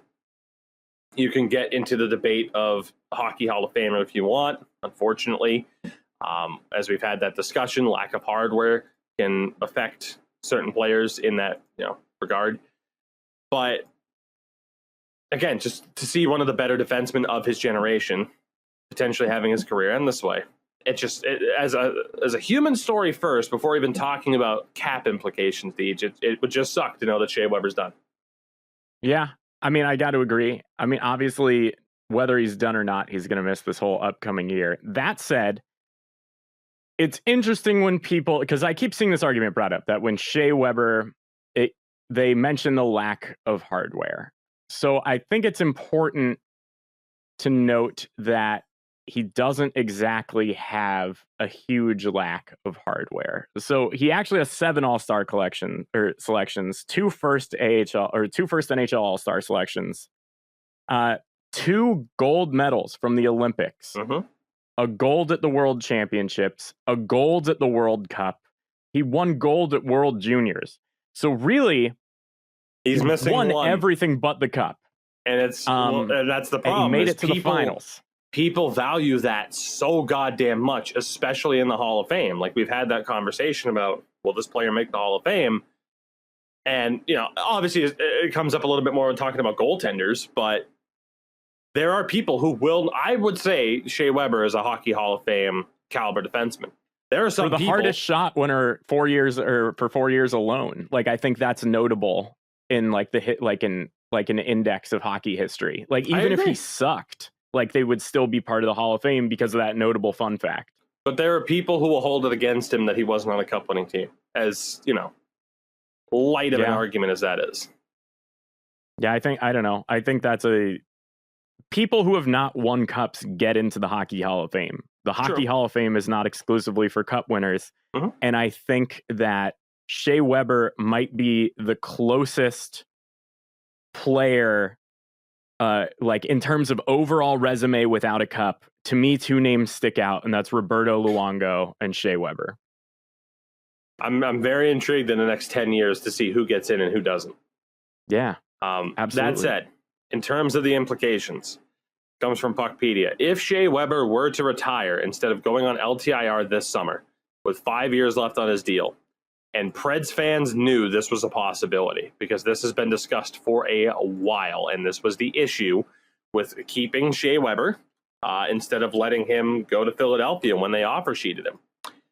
The recapture penalty for Shea Weber, and there are very few contracts that are affected by recapture. Shea Weber's is one of them. The recapture penalty for Nashville would be absolutely disastrous, as if they're not in cap hell to begin with. If Shea Weber retires this summer, Montreal is on the books for $500,000 for the next 5 years. Not that bad, right? As it is, I believe they just had a deal come off the books in terms of a buyout. They have Carl Alsner, dead cap from him as well. It's going to cost them $2 million in dead cap this upcoming season alone. So what's an extra $500,000? Deej, did you read how much Nashville's on the books for? I don't remember the exact number, but I remember seeing it and thinking that it was franchise crippling. The Nashville Predators right now are in a decent spot cap-wise. $23 million just about in cap space. They have draft picks. You don't really have too many major players to re-sign in this offseason. Granlund, Haula, Dante Fabro, UC Saros is the big one. They are paying Kyle Turris $2 million forever and ever, amen, to not play for them. The recapture penalty for Shea Weber would be $4.9 million for 5 years. So for at least 5 years, you would be paying essentially $7 million a season to have Kyle Turris and Shea Weber not play for your team. Oof. Franchise crippling indeed. Yeah. $7 million in dead cap. And again, that is if Shea Weber were to retire this season. We don't know for sure. It's worse if he retires next season, right? The way it works. I think so. I mean, it's tough with the recapture, right? Because it's one of those declining contracts in terms of how that works. You know, like I said, there were very few carryovers. Roberto Luongo had one of them. So it's a tough spot to be in if you're a team. Like, I know Crosby's contract is factored in like that. Jonathan Quick's, I forget the full list, but yeah, I mean, again, that's why we said, first and foremost, as a human story, it sucks for Shea Weber.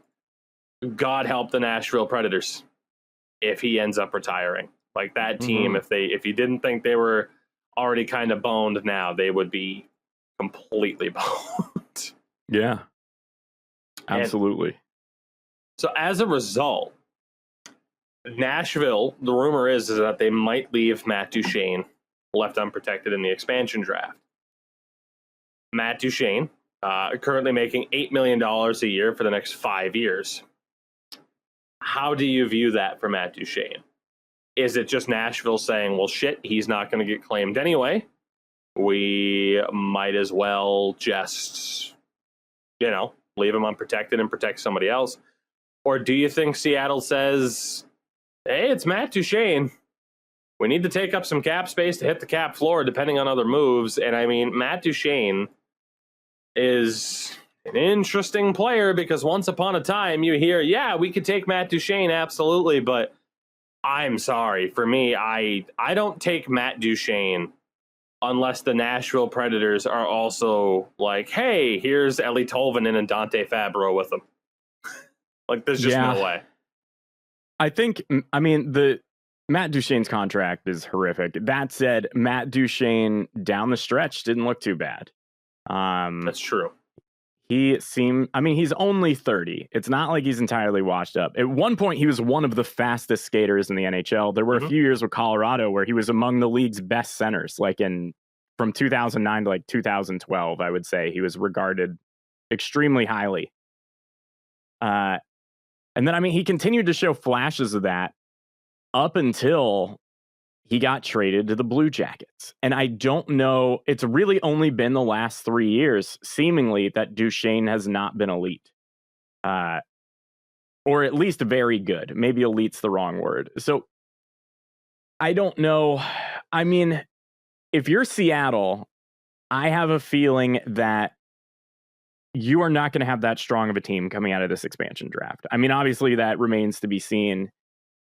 Maybe it benefits you to take on a player like Duchene that likely still has some gas in the tank, that has been elite anytime he played outside of Columbus or Nashville. He looked very good on a very bad Ottawa Senators team only 3 years ago. Maybe you take that risk because you're going to need to take risks if you're Seattle and you want to make the playoffs in the first year. You're going to need to have some players overperform. So why don't you take a guy with Duchene that, even though he has a lower floor because of his cap hit, probably has one of the highest ceilings among available players? It's a fair argument to be had.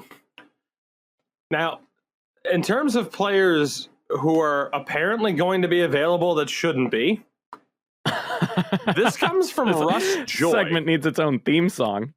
Flyers players president that shouldn't be available. Flyers president Chuck Fletcher confirms to me and Ant San Philly that he's discussed leaving Voracek unprotected ahead of the expansion draft. Quote, there's been no ultimatums either way. It's just, quote, Jake, we got to get better. And he gets that. Jake Voracek has led the Philadelphia Flyers in assists for the past 2 seasons. Do you view this as they're getting better without Jake Voracek on roster? He's making $8.25 for the next 3 years. Philly has $13 million in cap space, virtually all their picks over the next 3 years. They don't have major players to resign this offseason outside of Travis Sanheim, and I leave Carter Hart off of that list because we all know he burned a big pile of money. Like, they have cap space. Like, what move are you intending to make by shedding Jake Voracek's contract? Like, unless you're going for Jack Eichel, I don't know what the hell you're thinking. I mean, the guy had 43 points in 53 games this year. Your team sucked, and it shouldn't have sucked. So let's get better. Let's get rid of longtime staple Jakub Voracek, noted Bruce Springsteen fan. Why would they get rid? Like, that's so weird to me. I don't know what's going on in Philadelphia. There's something in the water there, and I don't mean that as like a term of the city's water quality, although maybe. I don't know. I haven't been to Philadelphia. But I feel like, okay, hear me out, Tug. I've been very critical of the Evgeny Kuznetsov situation because they made it very apparent that he was a problem in the locker room. And I had mentioned a couple times how much better this would have been for Washington if they dangled him as trade bait and kept it very close to the vest as to what was going on. Now, because of the COVID rules and the violations that Kuznetsov, like what happened, I understand why it had to be public. For a player like Voracek, who is a staple on your top line that leads your team in assists, to be exposed, I think there is a layer to this story that Philadelphia is keeping close to the vest. That is the only thing here that makes sense to me. From an analytical perspective, he hasn't been incredible over the past 3 seasons, and obviously this year it was worse, but I mean, the Flyers in general absolutely sucked this year. But like I said, what are you going to do with the money? Who are you going after if you get rid of Jake Voracek? Like, that's my issue. Like, how does that, what avenue does that open to then significantly make your team better? That doesn't result in then also signing somebody else to a somewhat risky contract like you have Voracek signed to right now. Like, that's, that's a very good point. Yeah, I don't know. Deej, a couple other quick things here. We wrap up this show. Jake Allen is apparently also going to be a member of the Seattle Kraken. Like, this, really? This seems like a certainty. Elliot Friedman mentioned this on a podcast. One of the names I'm starting to hear out there is that maybe Montreal doesn't want to lose Jake Allen potentially for nothing in the expansion draft. Darren Dreger followed up on TSN saying that if Marc Bergevin wants to make a deal with Seattle to not take Jake Allen, the price would be either a top prospect plus a second or a third, or their first round pick and a later pick. Yeah, Jake Allen can go. I'm sorry, but Jake Allen was instrumental in getting Montreal to the playoffs. I'm sorry, you can find somebody else to tandem with Carey Price in the regular season. You are not giving up a top prospect and a second or third, or a first rounder and a later pick just to keep Jake Allen on roster. Absolutely Why wouldn't you not. If you're Montreal and that's what you're going to pay for if you're going to pay that for Jake Allen, why don't you just offer sheet Carter Hart? Right? You know, he's an RFA. Like, yeah, Philly's nobody right will there for the boo him in taking. English. It'll be fine. It'll be a great change of scenery for Carter Hart. I don't like. In a weird way, I feel like Ron Francis is kind of just messing with everybody. Like, doesn't it kind of? It's starting to seem that way, right? With something like that out there, yeah, it really does, doesn't it? Like, I think that would make sense to me. Like, maybe like Ron Francis is probably sitting there looking at like GM Trade Tracker and just being like, some of these guys are idiots, and then just being like, well, I'll throw that out there and see if it works. You know, like he's got access to this information. I'm sure he just is like, set the price high and then tell him, okay, we'll come down a little bit, and then they'll be like, oh, okay, at least we're not paying that. It's like you throw a Tic Tac on a hook, you'll find a fish dumb enough to bite. This has been your best show in terms of quotes. Wake up Tugna Part 3. Incredible. Take a pickle into the doorknob. You want to talk about the Toronto Maple Leafs? I mean, do we? So, yeah, I want to talk about the Leafs because I'm curious to see who they lose in the expansion draft.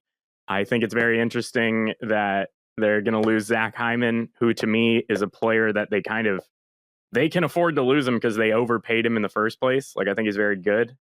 But yeah, let's talk about the Leafs. There's a lot of interesting things happening with the Leafs right now.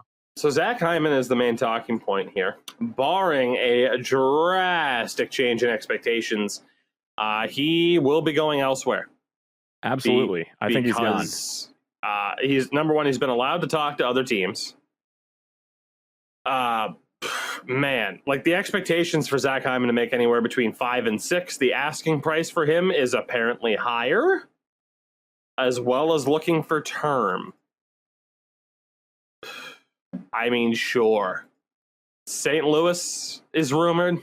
Canadian teams like Edmonton, Vancouver, and Calgary. Seattle as well. Of course, Calgary is like, we'll get Zach Hyman and we'll win the cup.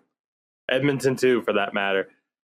Zach Hyman, it could end up being in the Taylor Hall spot of being like, I'm going to get money in term. And then all of a sudden he's like, oh, shit.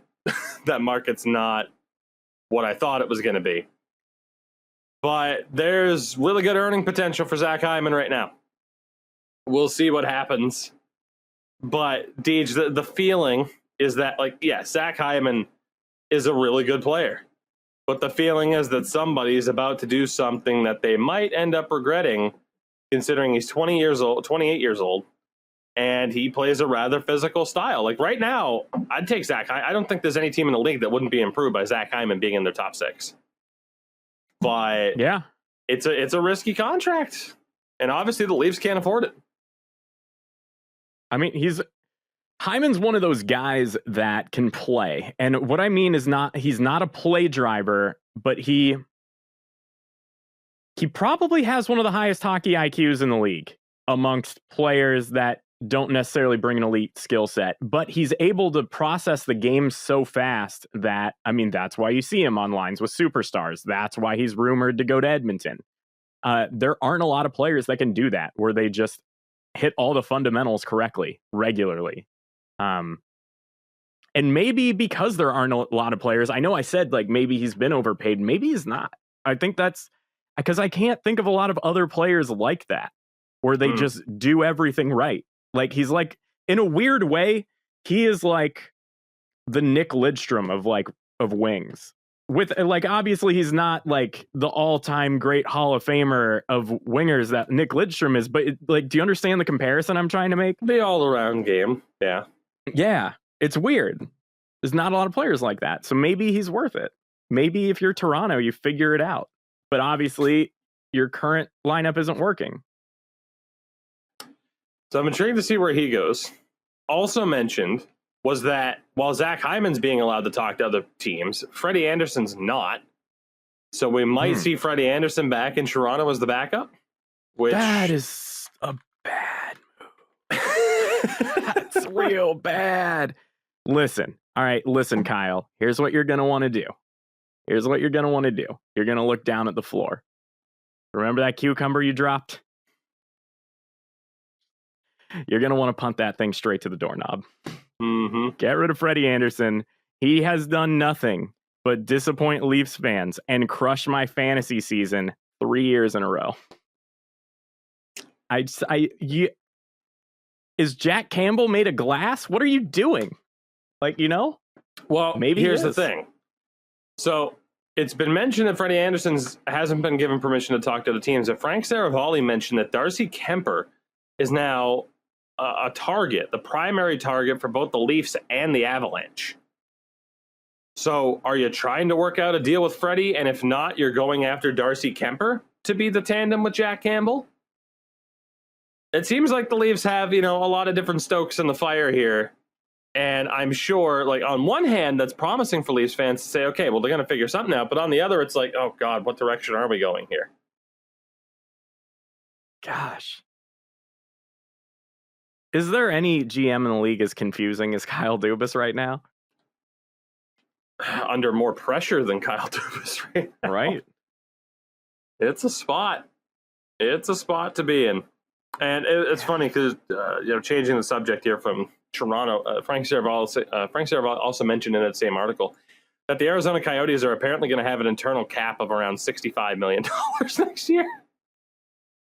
$65 million on an eternal cap. Their cap hit today is 50. So they're planning on spending $15 million. They have to re-sign Michael Bunting, Connor Garland. They have 3 defensemen signed on their roster right now. And Antti Ranta's up. And Darcy Kemper's in trade rumors. Aiden Hill is also up. God. Poor Deke Slayer. You know, this brings back to light that Athletic article. Like, very much I got the impression from that Athletic article that this team was kind of like the weird theme of the casino. Instead of just having it be a casino near the Coyotes stadium, it was like, yeah, come to our Coyotes themed casino. And in a weird way, this is very much in line with that. Like, why would you have an internal, I said it was the trade-off. The casino business allows the Coyotes to stay in Arizona, but guess what? You are not number one over that casino business.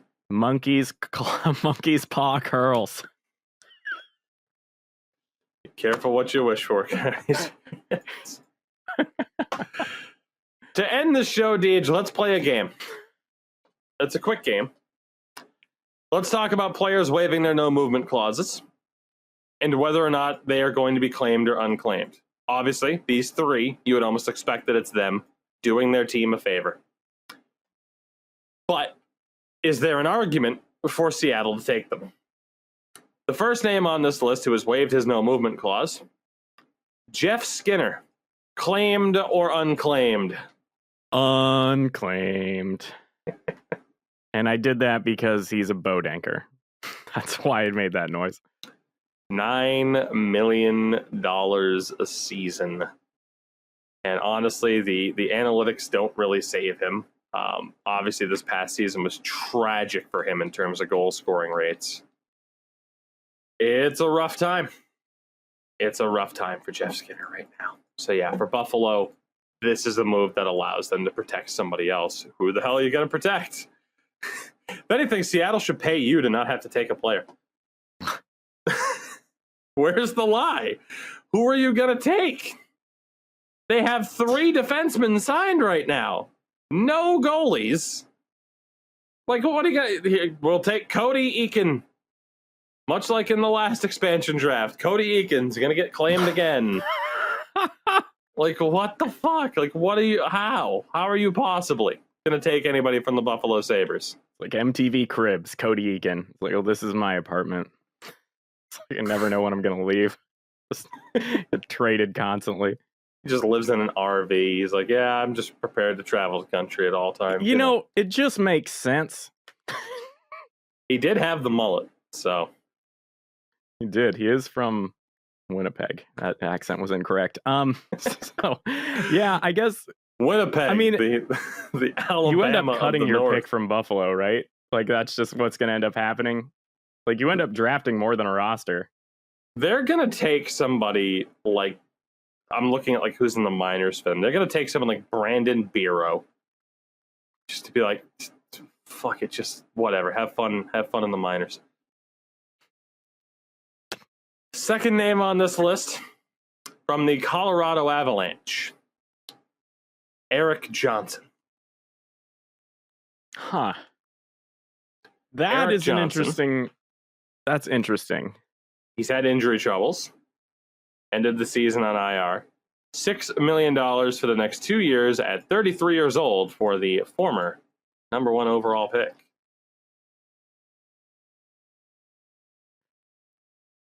I would need to know more of Colorado's roster, like off the top of my head, but I feel like there is going to be a better pick available than Erik Johnson.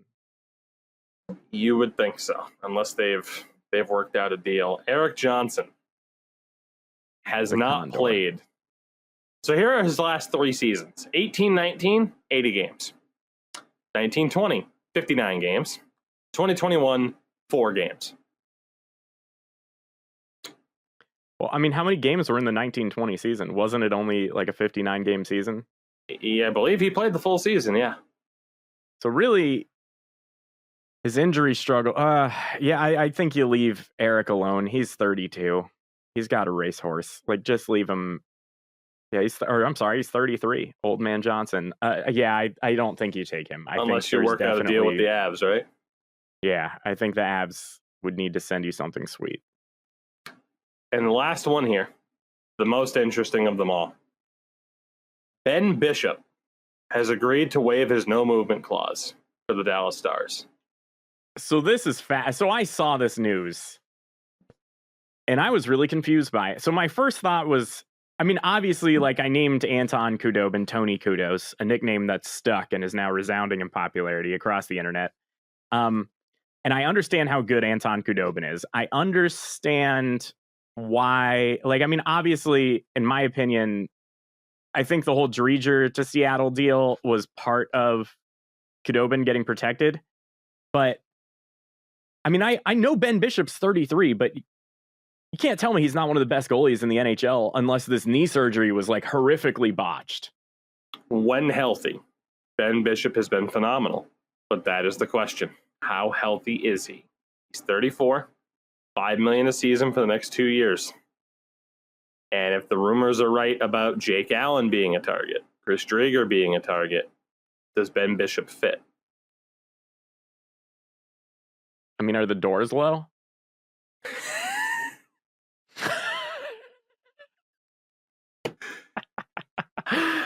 Thank you for listening, everybody. I mean, yeah, I think it's obviously, I don't understand why Seattle wouldn't pick Ben Bishop. I don't like to think about this. They have options. They have options is the point. And the roster freeze comes up, I believe, at the end of today, if not tomorrow.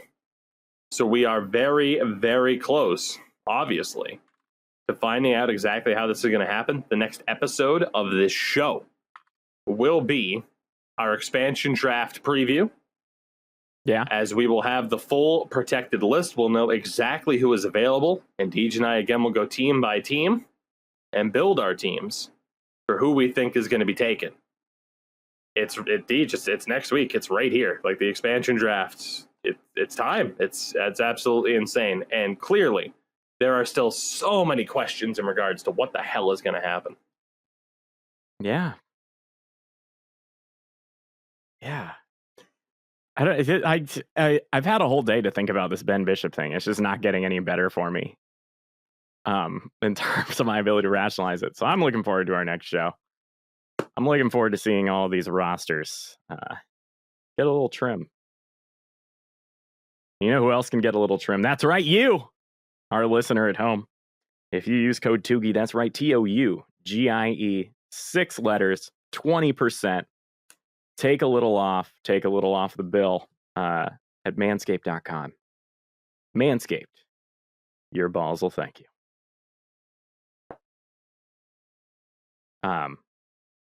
And you know what? If you've been thinking about getting one for a while and you're still on the fence about it, just kick the pickle into the doorknob.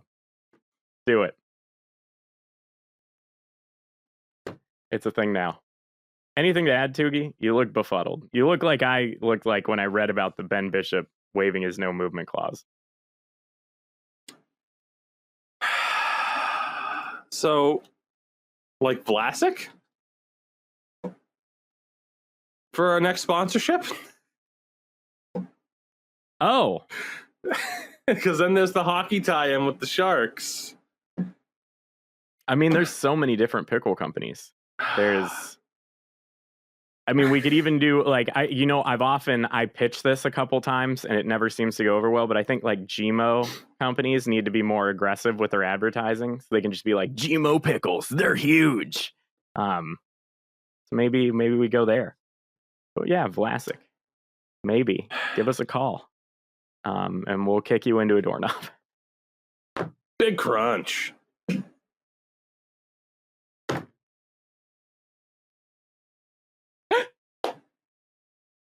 Oh, that went off the rails. Guts, do you have it? We'll see you next week when the NHL expands.